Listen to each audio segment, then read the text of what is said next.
Hunting with a buddy. We both went up on a ridge to make camp. I think the ridge is actually called Black Hills Ridge. We sat there and made a campfire, watching the surrounding areas. Suddenly, about 1 mile away, a flare pops off. We watch it fly up slowly and float for a minute, as it illuminated in an orange. About 750 yards away, a green one flies up. We watch this, perplexed. About 200 meters in front is a white flare goes up, followed by a yellow. We yelled down to where it was, asking if they needed help. No response, so we popped a green flare. We carry them all the time, a lot of people do around here. The flares fall, and then something freaked us out. We heard a whizzing sound, and some rocks exploded. We fell to behind an overhand and waited all night in security shifts. In the morning, we went to the flare positions.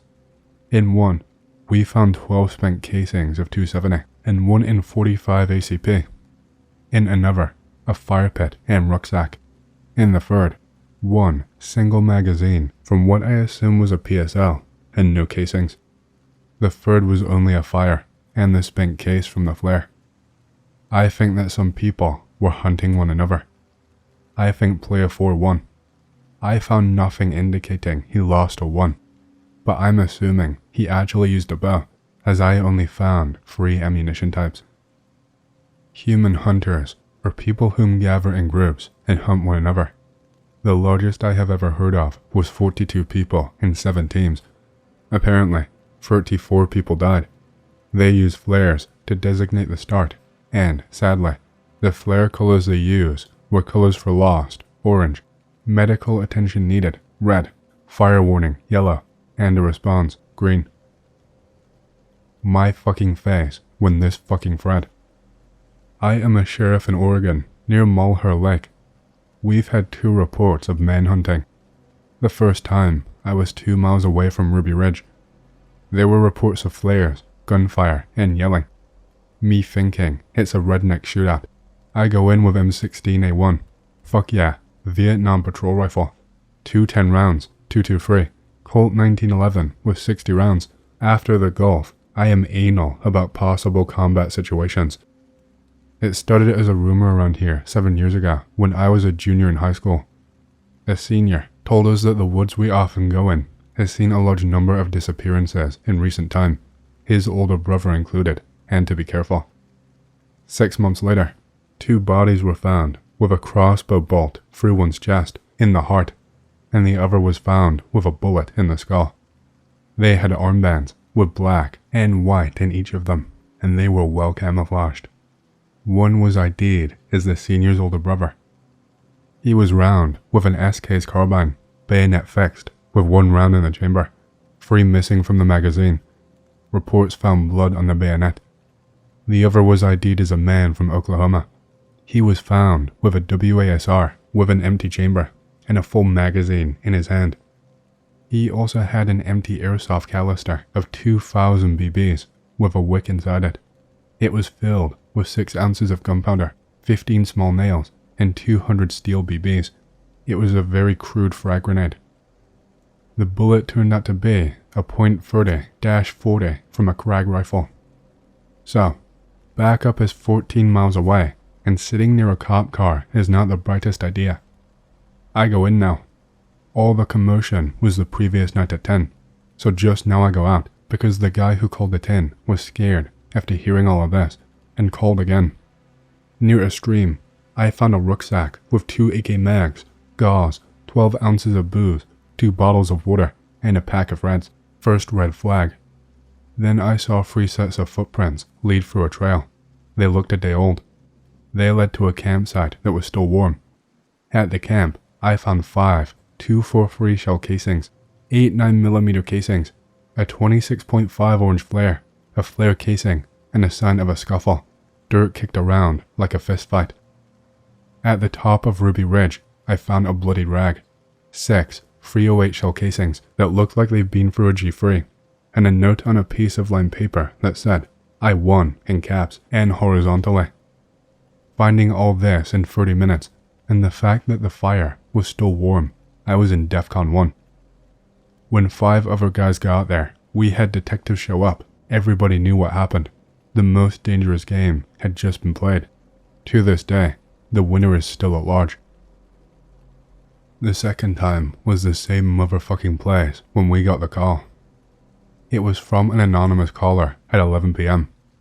Our rudely formed SWAT team rolled out at 9 AM the next morning to steamroll those motherfuckers. When we showed up, it was creepy as shit. There were sounds of people moving around, but nobody was around. I guess the winner from the last go around wised up. There were 4 locations of interest. The first was a lone 1911 magazine. The second was a wallet with only cash and nothing else. No ID. The third was blood, grey matter, and bits of skull splattered on trees. It came from a woman. Third was a man, obviously deranged. You know that 1,000-yard stare?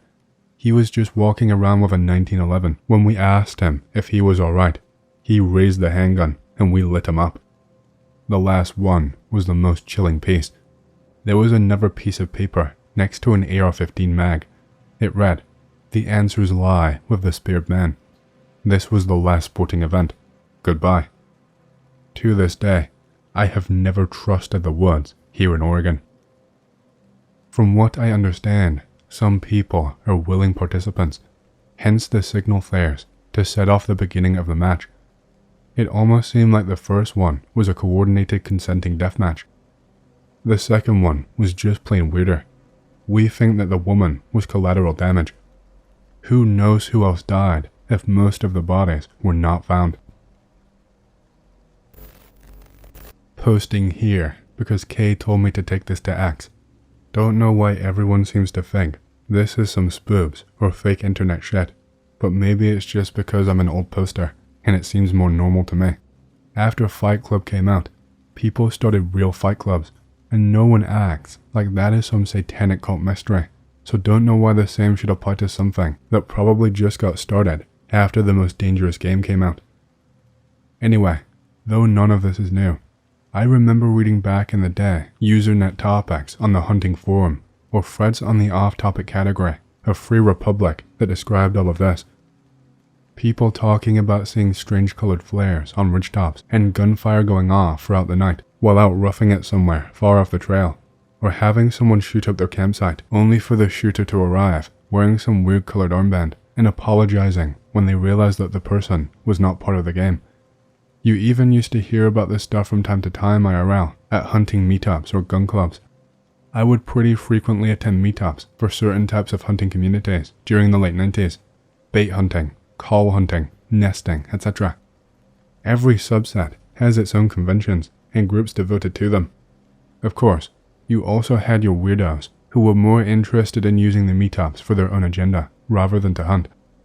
While I was involved in the persistence hunting community, where you stalk an animal over hours or days until it collapses from exhaustion, had a guy from Montana militia who was going state to state, giving talks at hunting lodges to try and gain more members, tried to use our meetings as a soapbox for his groups at least twice, and even had an Aryan Brotherhood skinhead try and do the same discreetly, but did not end well for him, since you should not leave a bag of meth on your car dashboard if you're gonna park it in a gun range where half the sheriff's deputies in the county go to shoot.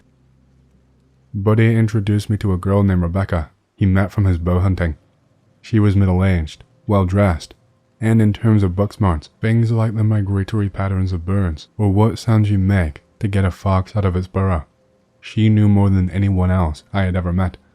Still, the more I knew her, the more I could tell she did not start showing up to the meetings because she wanted to hunt. Always on hunts, she would ask us if the hunting had lost its spark, or if we ever wished there was something more intense we could do, or would let it slip. She was involved in those highly illegal hunting communities, like those dipshits who start forest fires to get all the animals fleeing the blaze so they can kill them up close, like shooting fish in a barrel. When she saw this did not faze me, she told me she wanted me to meet some friends who could offer me the most intense hunting experience of my life. Gave me an address and a date, and when I showed up, realized it was a shitty interstate motel near a truck stop. Booked a room and asked everyone there if they had seen Rebecca. No one had. Went down to the bar at the end of the road, and spent a few hours there, and finally got a call on the motel phone around 3 a.m, and it was her. Asked if I could meet her friends, since I did not know why the hell I was even there, and she told me they had already met me and were not interested, and hung up. Never heard from her again. Buddy who introduced me to her also lost touch not long after that, and never saw him since. Can only assume whatever her deal was is related to these human hunting people. Was hoping other people might have stories they would want to share for this thread about it. Most of the actual human hunts are more like suicide pacts, to be honest. Couple guys who did not want to live anymore make a show of it. Go so far out in the wilderness, they don't gotta worry about the bodies being found and decide to just hunt each other. Whoever is the last one alive can return to civilization with a new lease on life, or otherwise, if it's a 1v1, it is two men with a grudge trying to settle it in the way men used to. Yet you will hear rumors of larger ones. 42 people was supposed to be the biggest one, and for a lot of the bigger ones, where it's teams of 2, many of the hunters participating don't want to just vanish without a trace one day and not have anyone know what happened if they don't win, so they bring their wives with them. The poor women not even realizing what they signed up to before it is too late. No one ever gives details when talking about how fucked up some of those bigger games get, because everyone can imagine how they can go downhill, especially for the women. But like I said, just making this thread to hear if anyone else has a story, rather than go off on a tangent. My great-grandpa had stories like this.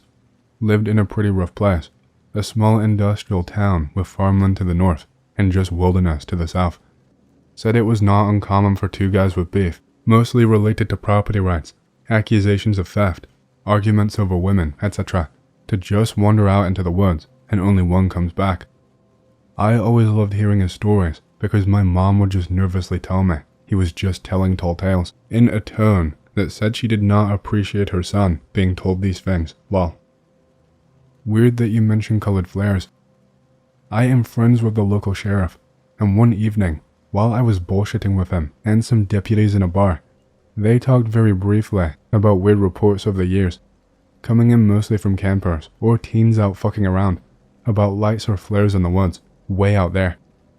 Apparently, it has been an unwritten department policy for decades that you just do not worry about it, don't investigate. They all had theories about what it was, but I don't think human hunting ever came up. Of course, this area has been host to some UFO hoaxes and the like, so who knows. Secret societies, the real ones, are essentially about wealth and elitism.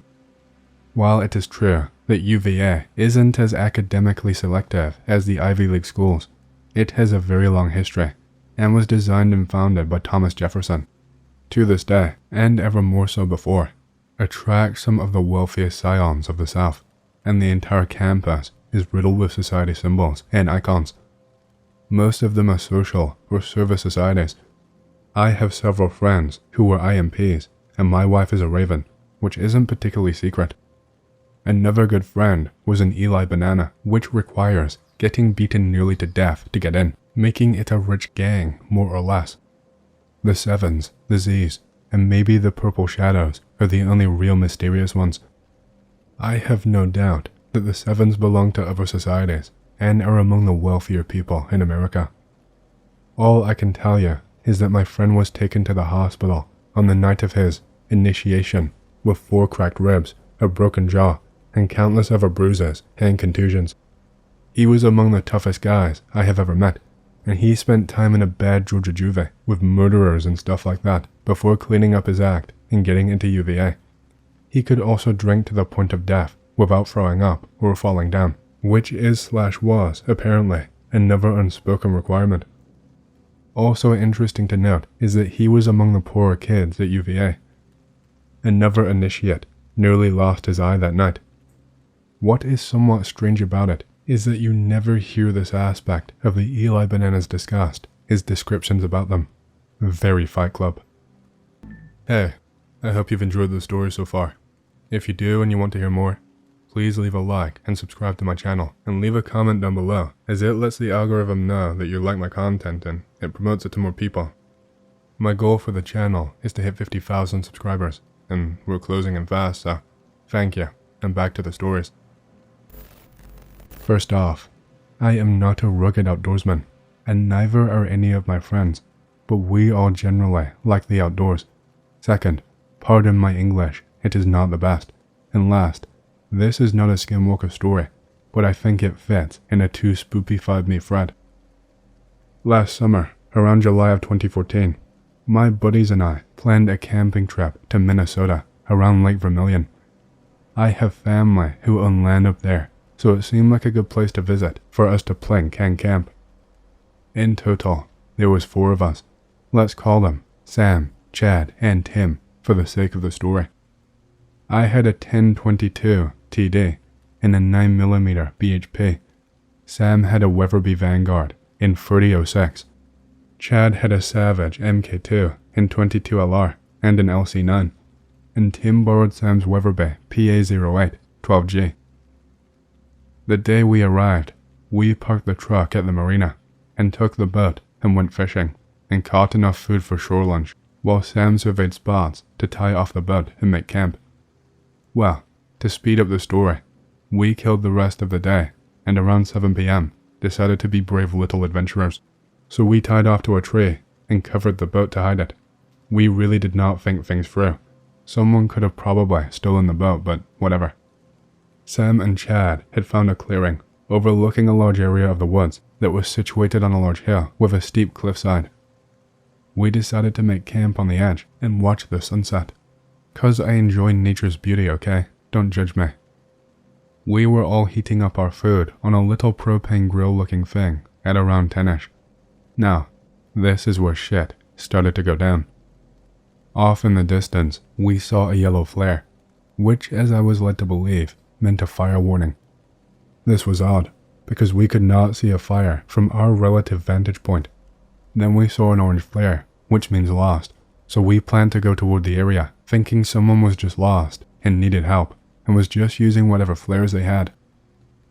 Now, we then saw a green response flare, and this is where everything went to shit. No foul smell, no random person added to the group, no skinwalker, no get on the floor. What happened was a solid half hour of occasional gunfire that seemed like a bunch of small shootouts. We listened to it and watched the woods, all with guns at the ready, even though the best gun I had was a 9mm BHP, and Chad only had a 22 and a gun for CCW. The next 7 hours till dawn were the longest of my life, with very little movement or conversation between us at all. We never actually saw anyone come out of the woods. We never slept, and we went to the boat, guns drawn, and only packed the guns up when we were well away from the shore. None of us had any idea what the fuck was going on, but we all came back to get answers.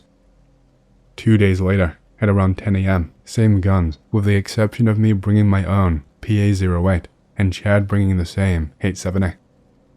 What we found did not explain anything as to why the events happened, but from what we could gather, there was a shootout between a decent amount of people in the northern Minnesota woods. We searched from roughly flare to flare, and all the sites had things in common. Food packaging, cardboard boxes that ammo comes in, spent flare shells, and other garbage. The areas between each flare was where shit seemed to go down, and not the sites themselves. What caught our eye most was spent double-aught buck 12G hulls, but around the hulls was a noticeably large amount of other brass, ranging from 223 to 762 by 39 to 762 by 51, etc. The most oddball caliber that we found was 42 long.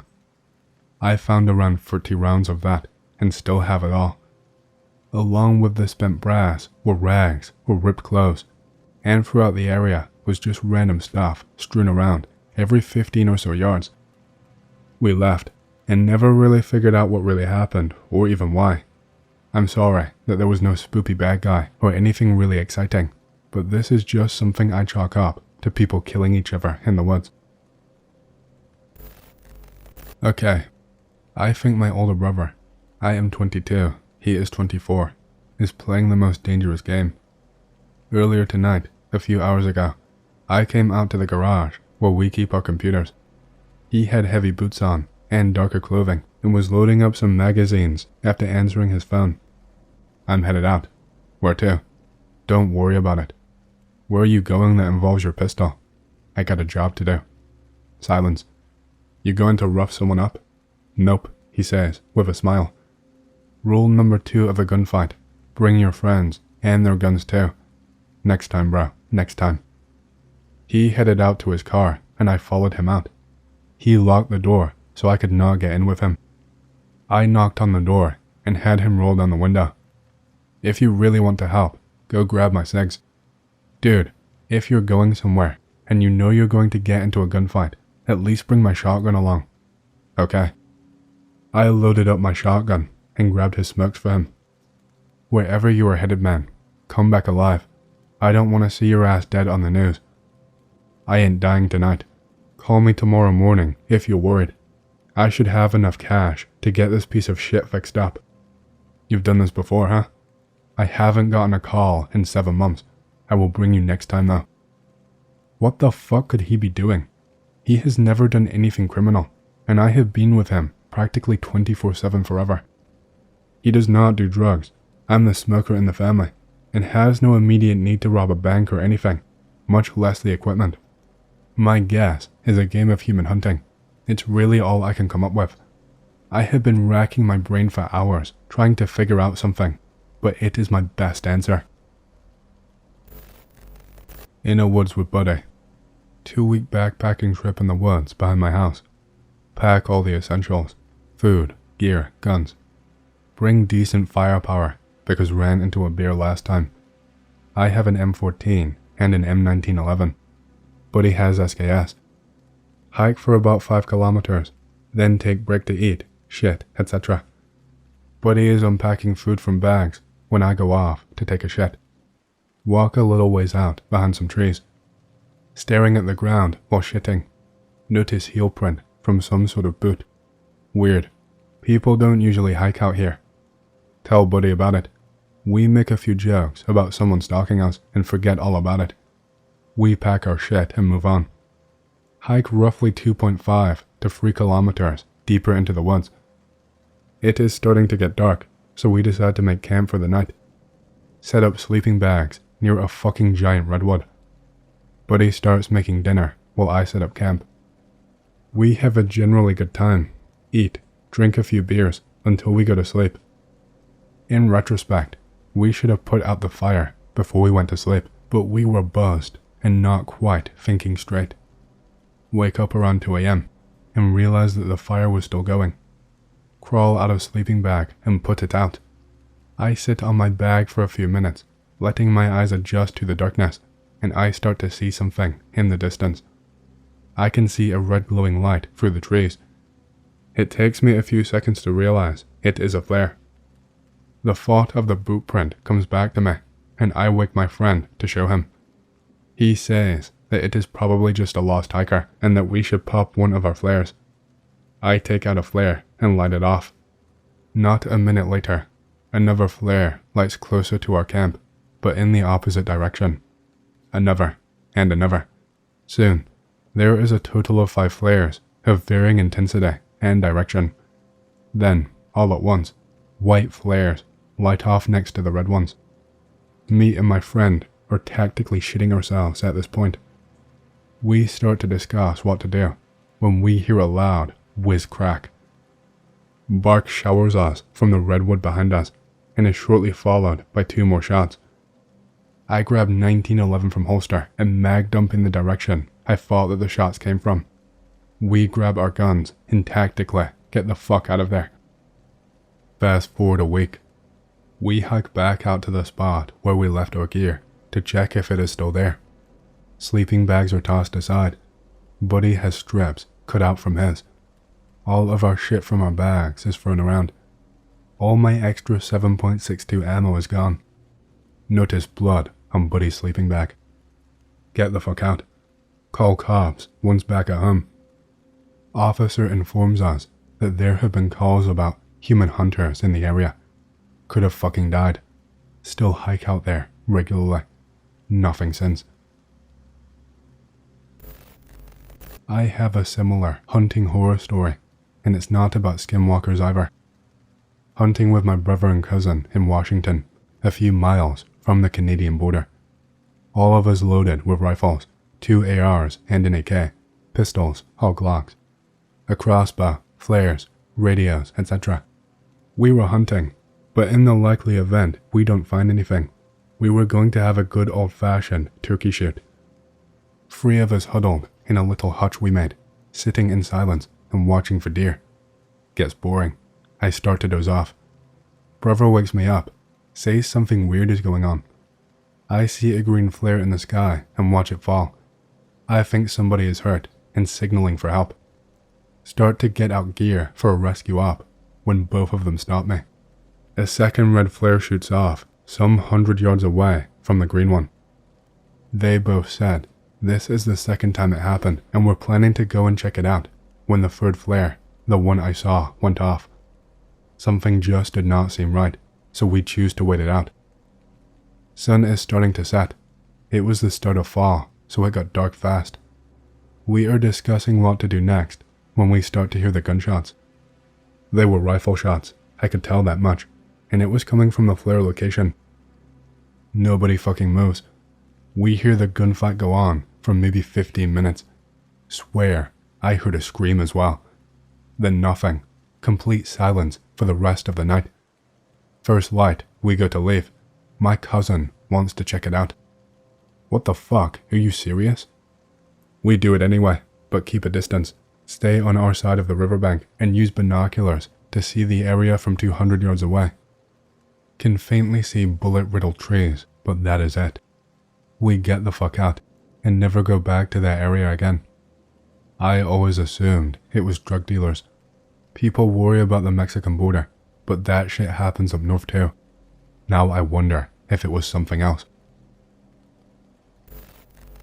I don't have evidence or anything to timestamp shit, so you're gonna have to take my word on this. Because it was not something anyone should have to go through, and also, connection is slow, so it will take long to post. Be out hunting in the woods of Ozarks during hunting season.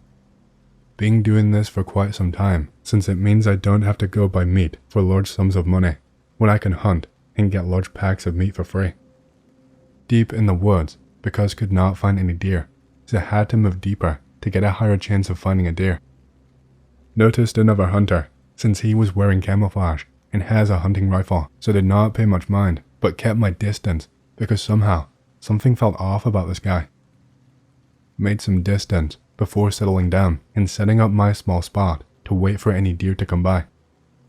An hour goes by and hear something in the distance which first sounded like it was an animal, so I took my rifle up and waited for my target to come close by. Except it didn't, and the sound started to sound more like it was a person that was moving and not a deer. Something inside me told me to get the hell out of there, which I put it off as just paranoia until a shot rang out and hit the tree next to me. Fucking made me jump, and my first words was, "Watch where you're aiming at, you almost got..." Another round hit close, but barely hit me. Could not see where the shots were coming from, but immediately knew I had to get the hell out of here now. Ducked down and began to run as another shot went off and hit the dirt a few inches next to me. If I knew where he was, I would have maybe had a chance to shoot at whoever is shooting at me, but did not want to risk myself because if I stopped moving, then I would be an easy target, or he would creep up on me and just kill me from a clear line of shot. Began to run when I heard the footsteps begin as well, so now the guy was chasing me as I tried to outrun this maniac. Trying to keep myself together at this moment, because this is terrifying. Someone is trying to kill me for no reason. Managed to outrun him, but I ain't in the clear because I know that he ain't given up on me, so I try to make as little noise as I can while keeping my head down, moving through the woods. Begin to think back about the guy I spotted earlier and began to piece the puzzles together in my head and came to the conclusion that may be the same guy, but my thoughts were interrupted by the sounds of the leaves breaking. Luckily, there was a huge rock with a fallen tree nearby, so I hid behind it and stayed silent as the sounds came closer. The guy walked literally right past the area I'm hiding behind, but luckily, He did not look around the area, or I would have been dead for sure. And yeah, I had the rifle with me, but I never expected this to happen today like this. And also, I did not trust myself to be quick or be able to hit him because this shit is not like fucking video games. The guy's footsteps stopped moving, and I held my rifle close by, preparing myself to actually be forced to use it on another man to defend myself. The guy's footsteps began again, and it went away, but I stayed in my area for a long time until I felt comfortable enough to move a bit. But by this time, the sun was beginning to set down, so I had to quickly get back to the dirt road where I parked my pickup truck a while ago. Peeked my head around and surveyed the area to see if he was still there, which luckily he was not. Began to move again while keeping my head down, and made slow movements because I did not want to let my position out to that maniac. By the time I got to my truck, the sun was now down, and it was hard to see anything past the short distance. So as I got inside my truck and started the keys, that is when I saw the guy again. He had his gun aimed at me, and a round went off and it hit the windshield. Quickly hit the gas and got the hell out of there. Managed to get back to town, and first thing I did was went to the police station and told them what happened. Stayed and answered their questions before I had to go on home, since it was late at this point. Time went by, and they never did catch the guy, nor even find any traces of him. Went and got my windshield replaced, and since then, never went back out to the woods again. I don't care if you believe me or not, but when you are going hunting, just make sure you know your surroundings, because there are real fucking crazy maniacs that will kill you during hunting seasons. Indiana guy here. We have human hunters who skulk around in the woods and shit. Terre Haute is an easy place to get stabbed. Walking in woods at this nature park type place, pretty much a trailer park in the woods. Winter, park is supposed to be closed, but I live here sadly. Come up to a pond, can see across it where another trail is. Freeze. Tall ass dude, gotta easily be 6'5", standing on the other side. Full military getup, camo fatigues and boots and shit. He is staring at me. Lake not too big. We can both see each other pretty clearly. In 0.2 seconds, he pulls a gun and aims right at me. Still frozen. Fight or flight is out to lunch. He fucking laughs and lowers his pistol. Yells, "You're a brave little bitch," and starts walking into the brush, still chuckling. Regain control of legs. Sprint home as fast as I fucking can. Tells park management about it. They say they will walk the area to look for the guy. No one ever did. They did not seem to believe me. I don't know if he was legit military or just a human hunter. Indiana has some weird motherfuckers.